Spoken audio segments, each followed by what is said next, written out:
نحمده ونستعينه ونستغفره ونعوذ بالله من شرور أنفسنا وسيئات أعمالنا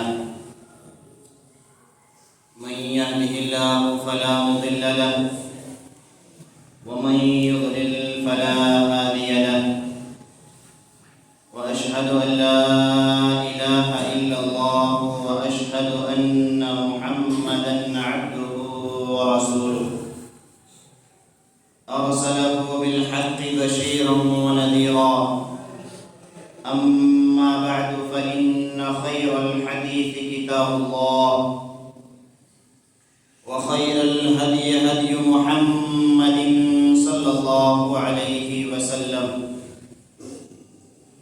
وشر الأمور محدثاتها وكل محدثة بدعة وكل بدعة ضلالة وكل ضلالة في النار. أعوذ بالله السميع العليم من الشيطان الرجيم من همزه ونفخه ونفثه. بسم الله الرحمن الرحيم. يا أيها الذين آمنوا اتقوا الله حق تقاته ولا تموتن إلا وأنتم مسلمون. يا أيها الناس اتقوا ربكم الذي خلقكم من نفس واحدة وخلق منها زوجها وبث منهما رجالا كثيرا ونساء واتقوا الله الذي تساءلون به والأرحام إن الله كان عليكم رقيبا. يا أيها الذين آمنوا اتقوا الله وقولوا قولا سديدا يصلح لكم أعمالكم ويغفر لكم ذنوبكم ومن يطع الله ورسوله فقد فاز فوزا عظيما. أو كما قال تعالى: بسم الله الرحمن الرحيم. سبحان الذي أسرى بعبده ليلا من المسجد الحرام إلى المسجد الأقصى الذي باركنا حوله لنريه من آياتنا إنه هو السميع البصير. حاضرین جماعت، بزرگان دین، عزیزی و ملی دینی بھائیوں اور پردہ نشین اسلامی خواتین، سب سے پہلے اللہ رب العالمین کی تعریف و توصیف، حمد و ثنا، کبریائی اور بڑائی جن کا وہ حقدار ہے، جو ہمارا خالق ہے، مالک ہے اور تنہا پالنہار ہے. بعدہ درود و سلام کے فون نچھاور ہوں بالعموم تمام انبیاء پر، بالخصوص آخری نبی محمد عربی صلی اللہ علیہ وسلم پر. حاضرین جمعہ، آج بروز جمعہ اور ماہ رجب اور رجب کے مہینے کے اعتبار سے ہمارے سماج میں پھیلی ہوئی خرافاتیں اور بدعتیں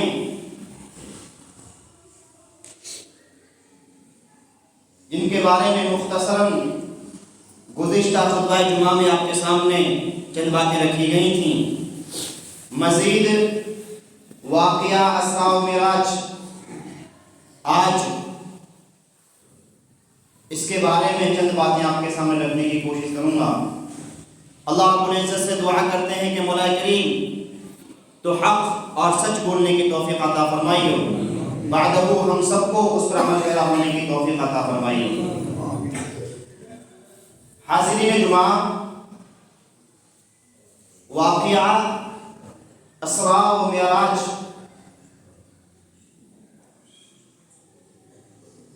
ایک خاص واقعہ ہے.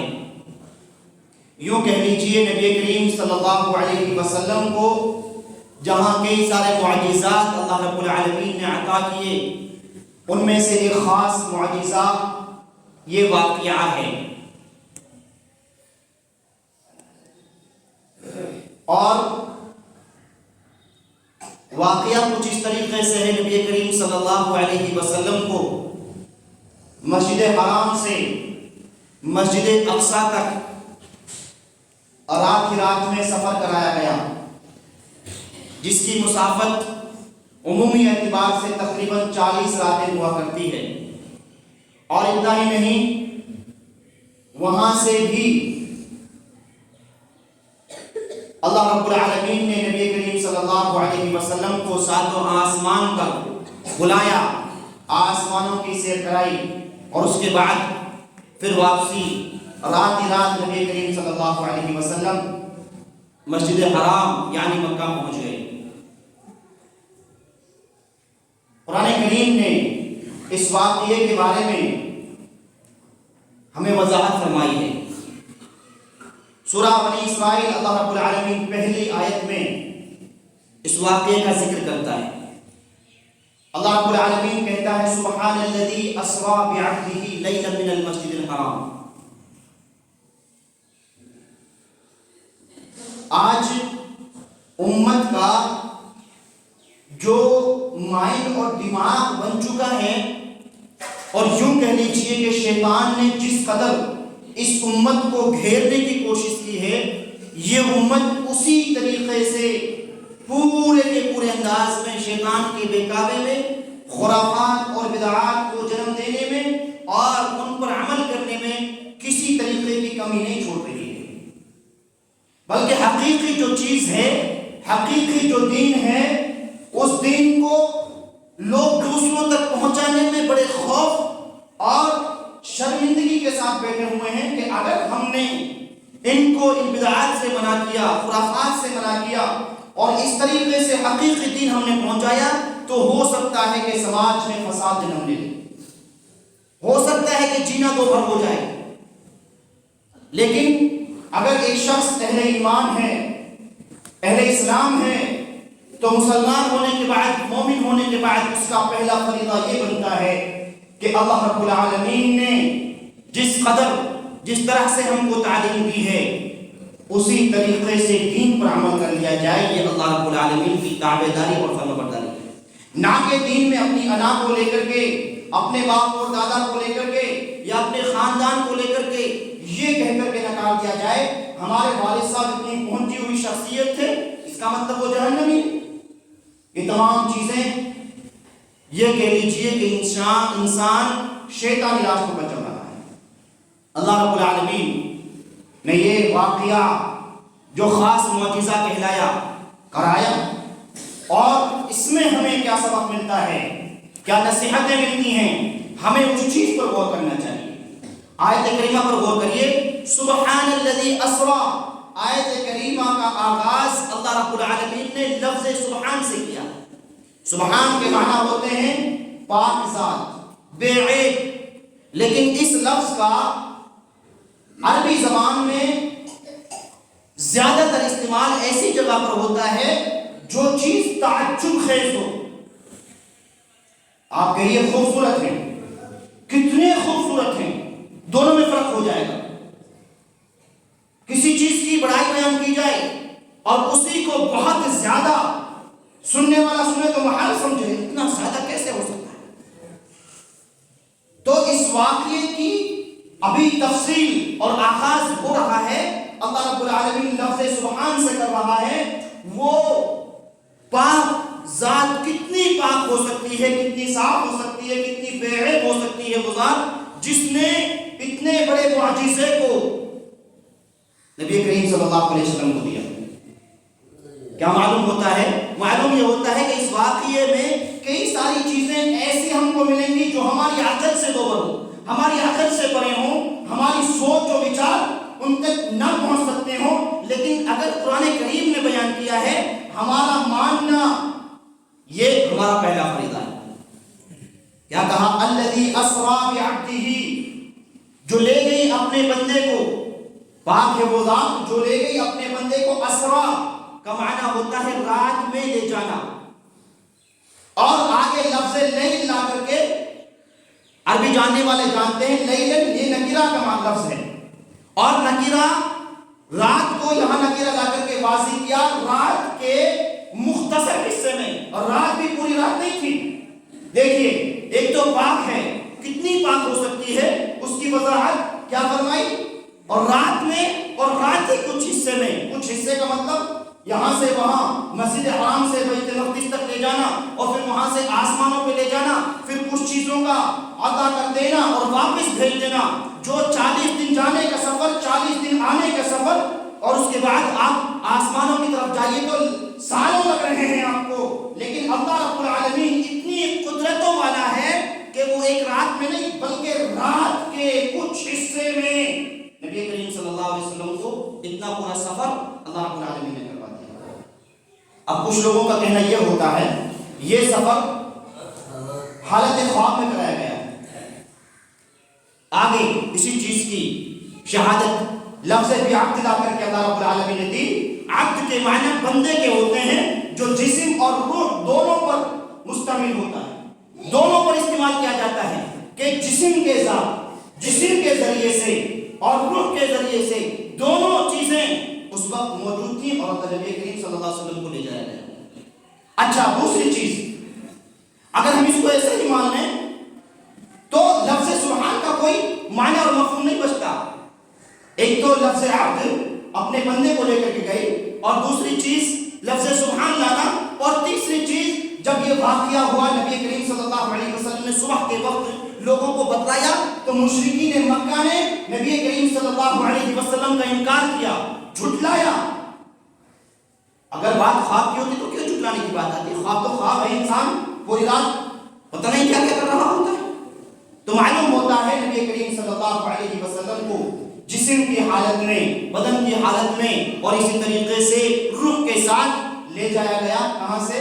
مسجد حرام سے مسجد اقصی، اور وہاں سے پھر آسمانوں پر۔ یہ چیز یاد رکھنے کی ہے اور غور کرنے کی ہے، اور یہاں پوائنٹ یاد رکھنے کا یہ ہے اگر اللہ رب العالمین کے لیے ہم کسی بھی چیز کا چیلنج کرتے ہیں اور اپنی چھوٹی چھوٹی پریشانیوں کو لے کر کے ہم بڑے غمگین ہوتے ہیں اور احساس کرتے ہیں کہ نہیں اللہ تعالیٰ ہماری نہیں سنتا ہے، یا ہم تو پریشانیوں میں ملوث ہیں، یا پوری زندگی سے پریشانیوں میں پڑے ہیں، ہم بیمار، ہم نے اپنے والد کو کبھی صحیح نہیں دیکھا، ہمارے بچے بیمار، اگر یہ ہماری زبانوں پر شکایت ہے تو یہ واقعہ ہمیں یہ بتاتا ہے اللہ رب العالمین صرف ایک بار حکم کرتا ہے اور وہ ہو جاتا ہے، ایک بار حکم دیتا ہے۔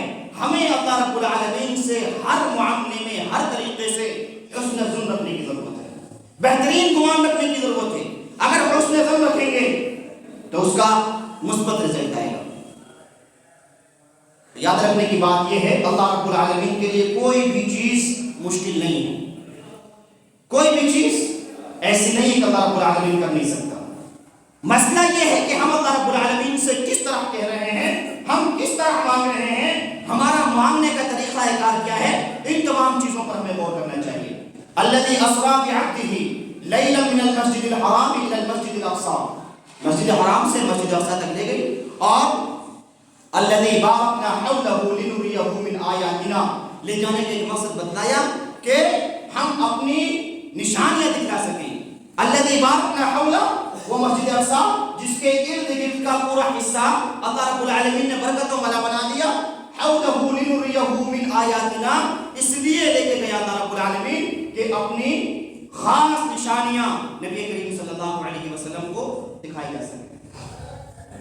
آگے نبی کریم صلی اللہ علیہ وسلم ارشاد فرماتے ہیں، اور یاد رہے یہ واقعہ بڑا خاص واقعہ ہے شریعت محمدیہ میں، اور اسی طریقے سے اس میں اتنی زیادہ نمک مرچ لگائے گئے ہیں، طرح طرح کے بنا کر کے پیش کرنا، اور یہ کہنا کہ ماہ رجب میں ہوا ہے اور 27ویں تاریخ میں ہوا ہے۔ آپ پوری شریعت پڑھ ڈالیے، صحابہ کی زندگی پڑھ ڈالیے، اور مفسرین محدثین کو پڑھ ڈالیے، کم از کم 36 اقوال آپ کو ملیں گے کہ اس دن، اس رات میں، اس مہینے میں اور اس سن میں یہ واقعہ پیش آیا ہے۔ ماہ رجب کا محققین اس واقعے سے کوئی کنیکشن نہیں ہے. 36 واقعے 36 قول اگر مل رہے ہیں، 36 باتیں ایک بات کے بارے میں مل رہی ہیں، تو انسان اندازہ کر سکتا ہے کہ یہ واقعہ کس قدر ایک ہی رات میں ہم اس کو سمیٹ کر کے بیٹھ جائیں. خاص کر کے بلکہ آپ یوں کہہ لیجیے سالوں میں مورخین کا اختلاف رہا ہے کس سال میں ہوا، کس سال میں ہوا ہے. نبی کریم صلی اللہ علیہ وسلم کو نبی بنایا گیا اسی سال ہوا ہے، یا اس کے 1 سال بعد ہوا ہے، اس کے 10 سال بعد ہوا ہے، یا ہجرت مدینہ سے 1 سال قبل ہوا ہے، یا ہجرت مدینہ کے بعد ہوا ہے. کئی اقوال محدثین اور مفسرین کے ہیں. اور آج 1500 سال کے بعد امت اتنی قابلیت کو پہنچی ہے کہ وہ کہہ رہی ہے کہ 27 رجب کی رات میں یہ واقعہ ہوا ہے. یہ صرف انسان کو اپنے من کو ٹھنڈک پہنچانے کی باتیں ہیں اور خرافاتیں پیدا کرنے کی باتیں ہیں، اور اسی طریقے سے اپنے آپ کو دین سے دور لے جانے کی باتیں ہیں. آگے چلیے. نبی اکرم صلی اللہ علیہ وسلم نے فرمایا میں سویا ہوا تھا. امام مسلم رحمۃ اللہ علیہ نے صحیح مسلم میں حدیث نقل کی ہے، کہتے ہیں کہ ام ہانی کے گھر پہ سویا ہوا تھا، اور سویا ہوا تھا، گھر کی چھت کو کھولا گیا، فرشتہ آیا اور مجھے وہاں سے لے جایا گیا. کہاں لے جایا گیا؟ نبی کریم صلی اللہ علیہ وسلم کو اس وقت سینہ چاک کیا گیا، سینہ کھولا گیا، دل کو نکالا گیا، اور نبی کریم صلی اللہ علیہ وسلم اس چیز کو بیان کر رہے ہیں اور کہہ رہے ہیں کہ میں ان تمام چیزوں کو دیکھ رہا تھا. کیوں؟ نبی کریم صلی اللہ علیہ وسلم کے دل کو ایک سونے کے تشت میں رکھا گیا اور دھلا گیا، اور اس کے بعد واپس وہیں پر رکھ دیا گیا جہاں سے نکالا گیا تھا. یہاں پر ہمیں غور کرنا ہوگا اور ایک بڑا سبق یہ سیکھنا ہوگا. آج جہاں سائنس بڑی ترقی کر رہی ہے اور ہر شخص سائنس کا بول بالا اپنی زبان پر لیے ہوئے ہے، وہ سائنسداں اور بڑے بڑے ڈاکٹرز جہاں آج ترقی کر رہے ہیں، وہ ترقی کی اس حد تک پہنچے ہیں کہ آج بھی انسان آپریشن 2 طریقوں سے کرتا ہے. اگر کسی کے جسم کا آپریشن کرنا ہو تو یہ کہ انسان ڈاکٹر سامنے والے مریض کو ایک انجیکشن لگائے اور اسے بے ہوش کر دے، اور بے ہوشی کے عالم میں اس کا آپریشن کر دیا جائے، یا پھر اس جگہ کو سن کر دیا جائے، اور سن کرنے کے بعد مریض اس جگہ اور اپنی چیز کو دیکھے، ہوش حواس میں رہے، اور اس کے بعد اس کا آپریشن کر دیا جائے. یہ دونوں چیزیں اللہ رب العالمین نے انبیاء کے ذریعے سے ہمیں 1450 سال پہلے نہیں بلکہ ابتدائے دنیا میں واضح کر دی تھی کہ آپریشن کے طریقہ کار یہ ہوں گے. یہاں نبی کریم صلی اللہ علیہ وسلم کہہ رہے ہیں میں دیکھ رہا تھا، میں نے دیکھا کہ میرے ساتھ ایسا ایسا ہوا. اور وہاں دوسرا جو طریقہ کار ہے، آدم علیہ السلام کا واقعہ پڑھیے. جنت میں تھے اور جنت میں وہ ایک طریقے سے سوئے ہوئے تھے، اور ان کی بائیں پسلی سے مائی حوا کو کس طریقے سے پیدا کر دیا گیا وہ اس چیز کو خود نہیں سمجھ پائے. یعنی سوتے سوتے وہ آپریشن ہوا اور بے ہوشی کے عالم میں ہوا، اور یہاں دوسرا آپریشن ہوا اس عالم میں ہوا کہ نبی کریم صلی اللہ علیہ وسلم دیکھ رہے ہیں اور سمجھ رہے ہیں. گویا کہ آج انسان جتنی اپنی عقل کو دوہرا رہا ہے، وہ عقل اللہ رب العالمین نے بہت پہلے انسان کو دے دی تھی اور بتا دیا تھا کہ تم ترقی تو کرو گے، لیکن ترقی میں یاد رکھنا کہ سب سے پہلے حالات اور معاملات کیا ہوئے تھے. اس کے بعد نبی کریم صلی اللہ علیہ وسلم ارشاد فرماتے ہیں ثم اتیت بدابۃ ابیض، ایک سفید رنگ کا جانور پایا گیا، یقال لہ البراق، اس کو براق کہا جاتا ہے. براق عربی کا لفظ ہے اور لفظ برقن کا معنی ہوتا ہے بجلی، بجلی کے معنی میں ہوتے ہیں، لائٹ کے معنی میں. اور براق بجلی اس لیے کہا جاتا ہے کہ لائٹ بہت تیزی کے ساتھ دوڑ لگا دیتی ہے، بہت تیزی، سیکنڈ میں یہاں تو سیکنڈ وہاں پہنچ گئی، یہاں بٹن دبائیے وہاں پہنچ جاتی ہے. تو کہا براق اس سے کہیں زیادہ تیزی والا جانور. کہ تیزی کیا تھی؟ اللہ کے نبی صلی اللہ علیہ وسلم فرماتے ہیں جہاں تک اس کی نگاہ جا رہی تھی وہاں تک اس کا پہلا قدم جا رہا تھا، وہاں تک اس کا پہلا قدم جا رہا تھا. آج انسان جب ترقی کر رہا ہے اور سائنس کے روئے رو رہا ہے اور زیادہ ترقی کرتا ہے، وہ حد زیادہ ترقی کی طرف جاتا ہے، تو وہ زیادہ سے زیادہ یہ کر پاتا ہے اپنی عقل کے گھوڑے دوڑانے کے بعد کہ آج اس دور میں انسان کے سفر کی سویدھا کے لیے ایک ایروپلین کا ایجاد کر دیا جائے اور بتلا دیا جائے کہ جو سفر بہت زیادہ ٹائم میں ہوا کرتا تھا وہ بہت کم وقت میں ہونے لگا ہے۔ لیکن حقیقی طور پر آپ اس سفر پر نظر ڈالیں تو معلوم ہوگا کہ یہ سفر اللہ رب العالمین نے اسی وقت میں کروا کے دکھلا دیا تھا۔ ایک وقت آئے گا کہ سفر اس طریقے سے بھی ہوگا، بہت آسانی سے بہت لمبا سفر طے کیا جا سکے گا۔ کہاں 40 راتوں کا سفر صرف جانا اور کہاں واپس بھی آ جانا، اور ایک رات میں نہیں بلکہ رات کے مختصر حصے میں۔ اور فرمایا فوق الحمار، وہ جانور اس کی کیفیت کیا تھی؟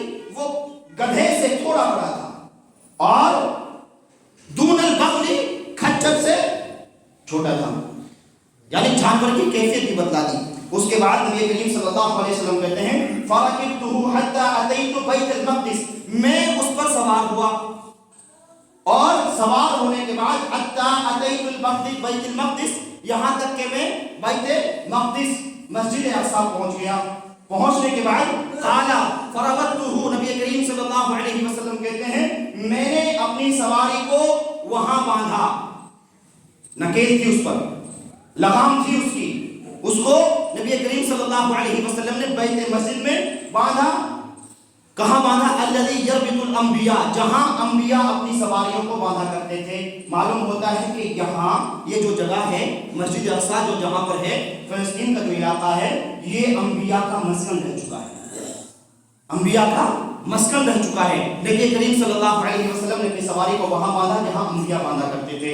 اور اس کے بعد ثم دخلت المسجد، پھر میں مسجد میں داخل ہو گیا، فصلیت فیہ رکعتین، اس کے بعد میں نے مسجد میں 2 رکعت نماز ادا کی، 2 رکعت نماز ادا کی۔ اس چیز کو امام مسلم رحمۃ اللہ علیہ نے نقل کیا ہے۔ اور اس کے بعد ایک روایت جو ابن جریر کی ملتی ہے جسے شیخ ناصر الدین البانی رحمۃ اللہ علیہ نے صحیح قرار دیا ہے اور کہا ہے کہ وہاں یہ 2 رکعتیں نبی کریم صلی اللہ علیہ وسلم نے انبیاء کی امامت کرائی، انبیاء کی، تمام انبیاء وہاں پر موجود تھے، امامت کرائی۔ لیکن اس مسئلے میں اختلاف ہے، نبی کریم صلی اللہ علیہ وسلم نے امامت تو کرائی لیکن آسمانوں کے سفر سے پہلے کرائی یا بعد میں کرائی، اس چیز میں اختلاف ہے۔ بہرکیف یہ بات بھی ہو سکتا ہے، پہلے بھی ہو سکتا ہے، اور بعد کا قول زیادہ بہتر ہے۔ اس کے بعد نبی کریم صلی اللہ علیہ وسلم کہتے ہیں ثم خرجت فجاءنی جبریل علیہ السلام باناء، پھر اس کے بعد میں مسجد سے نکلا، جبریل نے میرے سامنے 2 پیالے پیش کیے، باناء من خمر واناء من لبن، 2 پیالوں میں سے ایک پیالے میں شراب تھی اور دوسرے میں دودھ تھا۔ فاخترت اللبن، میں نے دودھ کے پیالے کو لے لیا۔ قال اخترت الفطرہ، جبریل نے کہا کہ آپ نے فطرت کو پسند کیا، دودھ انسان کی فطرت ہے۔ اس کے بعد نبی کریم صلی اللہ علیہ وسلم کہتے ہیں ثم انطلقنا حتى اتينا السماء الدنيا، پھر ہم وہاں سے چلے، ہم وہاں سے گئے حتى اتينا السماء الدنيا، یہاں تک کہ ہم آسمانی دنیا پر پہنچ گئے۔ ہم کا مطلب کیا ہے؟ نبی کریم صلی اللہ علیہ وسلم مع جبریل علیہ السلام، جبریل علیہ السلام کے ساتھ وہاں سے گئے۔ تو دنیا سے آسمان پر جانے کا ذریعہ نبی کریم صلی اللہ علیہ وسلم کا کیا تھا؟ جبریل علیہ السلام تھے۔ بعض اور روایتوں سے معلوم ہوتا ہے کہ ایک سیڑھی نصب کی گئی جو بہت عالی شان اور خوبصورت سیڑھی تھی، اس کے ذریعے سے نبی کریم صلی اللہ علیہ وسلم گئے۔ لیکن حدیث مبارکہ سے یہ معلوم ہوتا ہے، اس حدیث سے ثم انطلقنا حتى اتينا السماء الدنيا، ہم جبریل اور میں گئے یہاں تک کہ آسمانی دنیا پر پہنچ گئے۔ آسمانی دنیا پر پہلے آسمان پر گئے، جبریل علیہ السلام نے آسمان کا دروازہ کھٹکھٹایا۔ کیا معلوم ہوتا ہے؟ آسمانوں میں دروازے ہیں۔ گئے، پوچھا گیا کون ہے؟ کہا جبریل ہے۔ کہا ساتھ میں کون ہے؟ کہا محمد صلی اللہ علیہ وسلم ہے۔ جواب آتا ہے کہ ہاں آپ کو آنے کے لیے کہا گیا ہے، آپ کے آنے کی خبر دی گئی ہے۔ دروازہ کھولا گیا، وہاں گئے، وہاں جا کر کے نبی کریم صلی اللہ علیہ وسلم نے آدم علیہ السلام سے ملاقات کی۔ خیر و خیریت معلوم کرنے کے بعد، خوش آمدید کہنے کے بعد نبی کریم صلی اللہ علیہ وسلم نے دیکھا کہ آدم علیہ السلام وہاں پر ہیں اور اپنی دائیں جانب دیکھتے ہیں تو روتے ہیں اور ہنستے ہیں، اور بائیں جانب دیکھتے ہیں السلام سے پوچھا یہ معاملہ کیا ہے؟ آدم علیہ السلام دائیں جانب دیکھ رہے ہیں، مسکرا رہے ہیں، بائیں جانب دیکھ رہے ہیں، رو رہے ہیں، مسئلہ کیا ہے؟ تو جبریل علیہ السلام نے جو جواب دیا وہ یہ تھا کہ دائیں جانب ان کی اولاد کی کچھ روحیں ہیں جو نیک اعمال لے کر کے آئے ہیں، جو جنتی ہیں، اور بائیں جانب ان کی اولاد کی وہ روح ہیں جو بد اعمال لے کر کے آئے ہیں، برے اعمال لے کر کے آئے ہیں، جب ان کو دیکھتے ہیں تو رو دیتے ہیں۔ آدم علیہ السلام ہم سب کے باپ، اور پہلے آسمان پر ملاقات ہوتی ہے۔ غور کرنے کی بات یہاں پر یہ ہے، آدم علیہ السلام اپنے اولاد کی نیک روحوں کو دیکھ کر کے مسکرا رہے ہیں، اور بد کی روحوں کو دیکھ کر کے رو رہے ہیں، غمگین ہو رہے ہیں، گویا کہ ہمیں نصیحت کی جا رہی ہے، ہمیں درس دیا جا رہا ہے۔ اگر کوئی باپ جس کی اولاد نیک ہے اسے مبارکبادی ہے، وہ اچھا ہے، اور اگر کوئی شخص ہے جس کی اولاد بد ہے تو اسے اپنی اولاد کی فکر کرنا چاہیے، اسے جیتے جی رو لینا چاہیے اور سمجھا لینا چاہیے، ایسا نہ ہو کہ اس چند دن کی دنیا میں رہ کر کے پھر آگے جہنم میں چلنا پڑے۔ آدم علیہ السلام نے اس واقعے سے اس امت کو، اس انسانیت کو درس دیا ہے کہ ہر باپ اپنی عقل کے پردے کھولے اور اپنی اولاد کے بارے میں غور و فکر کرے کہ میری اولاد کہاں کس طریقے سے زندگی بسر کر رہی ہے۔ اس کے بعد دوسرے آسمان پر گئے، خیر و خیریت ہوئی، بات چیت ہونے کے بعد استقبال کیا گیا۔ یہاں نبی کریم صلی اللہ علیہ وسلم نے حضرت یحییٰ علیہ السلام اور حضرت عیسیٰ علیہ السلام سے ملاقات کی، دونوں خلیل بھائی تھے۔ تیسرے آسمان پر یوسف علیہ السلام سے ملاقات ہوئی، چوتھے آسمان پر گئے ادریس علیہ السلام سے ملاقات ہوئی، پانچویں آسمان پر گئے حضرت ہارون علیہ السلام سے ملاقات ہوئی، چھٹے آسمان پر موسیٰ علیہ السلام سے ملاقات ہوئی۔ مختصراً میں واقعہ بیان کر رہا ہوں۔ چھٹے آسمان پر جب موسیٰ علیہ السلام سے ملاقات ہوئی تو جب جانے لگے نبی کریم صلی اللہ علیہ وسلم، حضرت موسیٰ اس وقت رونے لگے۔ نبی کریم صلی اللہ علیہ وسلم نے جبریل سے پوچھا کیوں رو رہے ہیں؟ تو جواب ملا یا ربی ھذا الغلام الذی بعثہ بعدی، اے اللہ یہ نوجوان نبی جس کو میرے بعد مبعوث کیا گیا، الذی بعثہ بعدی جسے میرے بعد مبعوث کیا گیا، یدخل من امتہ الجنہ، اس کی امت جنت میں داخل ہوگی، اکثر و افضل زیادہ تر جنت میں داخل ہوں گے، اور میرے امتیوں سے پہلے داخل ہوں گے، اور ان کی امت کی جنت میں کثیر تعداد ہوگی۔ کیا معاملہ تھا؟ معاملہ یہ تھا وہ بھی اپنی امت کے لیے غمگین تھے کہ میں نے بھی اپنی امت کو سمجھایا لیکن میری امت نے میری بات نہ مانی۔ آخر میں جب یہ مبعوث کیے گئے، اللہ رب العالمین نے ان کو اور ان کی امت کو اس شرط سے نوازا ہے کہ تمہیں زیادہ تر اور خیر امت کے تحت پہلی امتوں کے بالمقابل جنت میں داخل کیا جائے گا۔ یہ امت محمدیہ کے لیے ایک خوشخبری ہے، لیکن اس خوشخبری سے پہلے انسان کو اپنے عقیدے کے بارے میں، اپنے اعمال کے بارے میں، اپنی زندگی کے بارے میں غور و فکر کرنا چاہیے کہ ہماری زندگیاں کہاں گزر رہی ہیں اور کس طریقے سے گزر رہی ہیں۔ اس کے بعد چھٹے آسمان سے جب رخصت ہوئے، ساتویں آسمان پر پہنچے۔ ساتویں آسمان پر نبی کریم صلی اللہ علیہ وسلم کی ملاقات حضرت ابراہیم علیہ السلام سے ہوئی۔ ابراہیم علیہ السلام سے ملاقات ہوئی۔ ابراہیم علیہ السلام بیت معمور ساتویں آسمان پر ایک جگہ ہے۔ انس بن مالک رضی اللہ تعالیٰ عنہ کہتے ہیں کہ جس طریقے سے دنیا میں خانہ کعبہ اللہ رب العالمین کا گھر ہے، اسی طریقے سے آسمانوں میں اور اسی کے اوپر ساتویں آسمان پر اللہ رب العالمین کا یہ گھر بیت معمور کے نام سے،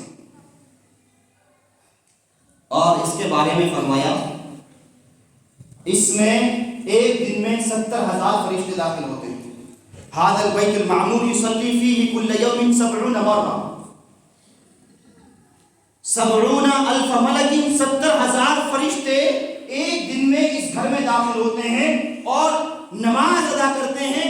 اس کے بعد جب وہاں سے باہر نکلتے ہیں تو پوری زندگی تا قیامت دوبارہ ان کا نمبر نہیں آتا۔ دیکھیے غور کرنے کی بات یہ ہے، اس حدیث مبارکہ سے ہمیں معلوم ہوتا ہے ایک تو فرشتوں کی تعداد کتنی ہے، ایک دن میں 70,000۔ دیکھیے آج ہمارے یہاں دنیا میں خانہ کعبہ عزیز جگہ ہے، اور عزیز اتنی ہے آج جس کے پاس دولت ہے وہ حج کرنے جائے اور طواف کر کے اور حج کر کے آ جائے، اسی طریقے سے اس کا دوبارہ من کرے دوبارہ چلے جائے، عمرہ کرنے کا من کرے عمرہ کرنے چلا جائے، اور اسی طریقے سے دوبارہ حج کرنے کا دن ہو تو حج دوبارہ کر کے آ جائے۔ لیکن وہ جگہ جہاں 70,000 فرشتے ایک دن میں داخل ہو رہے ہیں اور دوبارہ زندگی میں ان کا نمبر نہیں آ رہا، بتائیے فرشتوں کی تعداد کتنی ہوگی۔ اور یہاں پر غور کرنے کی بات یہ بھی ہوگی، جب 70,000 فرشتے ایک گھر میں، اس کا مطلب یہ نہیں کہ باہر فرشتے اللہ رب العالمین کی عبادت اطاعت نہیں کرتے، باہر بھی کرتے ہیں، ایک گھر میں جب 70,000 فرشتے اللہ رب العالمین کی عبادت کر رہے ہیں تو اس رب کو عبادت کی کیا ضرورت ہے؟ اس رب کو عبادت کی کیا ضرورت ہے؟ یقینی اس بات کو ہم گہرائی کے ساتھ سوچیں، اگر ہم ایک انسان ہونے کے بعد اللہ رب العالمین کی عبادت نہیں کر رہے ہیں تو ہم اللہ رب العالمین کا کیا بگاڑ رہے ہیں، یا ہماری عبادت نہ کرنے سے اللہ رب العالمین کی عبادت میں کیا فرق آ رہا ہے؟ اتنی بڑی تعداد میں فرشتے، اتنی زیادہ تعداد میں فرشتے اللہ رب العالمین کی عبادت کر رہے ہیں، اور اسی طریقے سے دنیا کی ہر مخلوق اپنے اپنے انداز میں اللہ رب العالمین کی تسبیح بیان کر رہی ہے۔ اس کے بعد اگر ہم ایک انسان ہونے کے بعد اللہ کی عبادت نہ کریں تو اللہ کی عبادت میں کیا فرق آ جائے گا؟ لیکن اس کے بعد یہ غور کرنا ہوگا کہ میں اللہ کی عبادت نہیں کر رہا، میں دنیا میں کس مقام پر جی رہا ہوں، میں نے زندگی گزار دی، فجر کی نماز پڑھنے کی توفیق نہ ہوئی، جمعے سے جمعہ نمازیں پڑھی، کیا اللہ رب العالمین نے کبھی میری روزی کو روکا؟ کیا اللہ رب العالمین نے کبھی ایسا ہوا کہ نہیں دنیا کا پانی میرے لیے حرام کر دیا جائے تو پانی نہیں پیے گا؟ کیا ایسا ہوا کہ نہیں آج میں نے گناہ کیا ہے اور اس گناہ کی سزا اللہ رب العالمین نے یہ دی ہے، آخری اور دوسری سانس لینے کی تجھے توفیق نہیں ملتی، اسی سانس میں تیری موت؟ ایسا نہیں ہوتا ہے، ایسا ہوتا نہیں ہے۔ اللہ رب العالمین روزی بھی دیتا ہے، رزق بھی دیتا ہے، دنیا کے راستے کشادہ بھی کرتا ہے اور عظیم نعمتوں سے بھی نوازتا ہے، لیکن عزیزو چند دن کی زندگی ہے، اسی میں سکون ہے جسے ہم سکون محسوس کر رہے ہیں۔ اگر ہماری زندگیاں ایسے ہی چلتی رہی تو یقین جانیے بہت جلد موت بھی آنے والی ہے، اور موت کے بعد قبر بھی ہے، اور قبر کا عذاب شاید ہم سننا بہت آسان سمجھتے ہوں، ہم کہنا بہت آسان سمجھتے ہوں، لیکن حقیقی اعتبار سے بڑا سخت عذاب ہے۔ اس کے بعد جنت اور جہنم بھی ہے، اللہ ہماری جہنم کے عذاب سے حفاظت کرے۔ لیکن اگر ایسا ہوا کہ ہمیں جہنم میں جانا پڑا تو عزیزو یہ ہمارے نازک جسم جہنم کے عذاب کو برداشت نہیں کر پائیں گے۔ ہمیں ہر جگہ ہر لمحہ غور و فکر کرنا چاہیے، اگر اللہ رب العالمین نے ہمیں عقل دی ہے کہ میں اگر عبادت نہیں کر رہا ہوں تو میری عبادت نہ کرنے سے اللہ رب العالمین پر کیا فرق پڑ رہا ہے، لیکن اگر اللہ کو کوئی فرق نہیں پڑ رہا تو یہ کیا مسئلہ ہے کہ میں عبادت نہیں کر رہا، میں اپنی دنیا بھی بگاڑ رہا ہوں، اپنی آخرت بھی بگاڑ رہا ہوں، اور اگر میری آخرت بگڑتی ہے اس چند دن کی دنیا کے لیے پھر میرے پاس بچتا کیا ہے؟ عقل ہے؟ اس بات کو ذرا سوچئے گا۔ اس کے بعد آگے کی بات انشاءاللہ آئندہ خطبہ میں ابھی یہیں پر مختصر کرتے ہیں، اور یقین سمجھنے کی بات یہ ہوگی آج کے خطبے میں ہم نے کئی ساری چیزیں سیکھی۔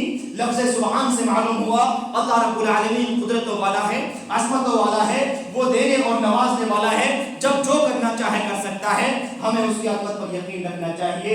اسی طریقے سے نبی کریم صلی اللہ علیہ وسلم نے امامت کرائی انبیاء کی، ہمیں معلوم ہوتا ہے نبی کریم صلی اللہ علیہ وسلم امام الانبیاء ہیں، نبیوں کے امام ہیں، جو نبیوں کے امام ہیں وہ ہمارے نبی ہیں، وہ ہمارے نبی ہیں. کتنی رحمتوں کو لے کر کے، کتنی عظمتوں کے ساتھ ان کو نوازا گیا، ان کو بھیجا گیا اور ہمیں خوشخبری دی گئی اگر تم ان کے امت کی ہو تو خیر امت ہو، تم دنیا کی بہترین امت ہو.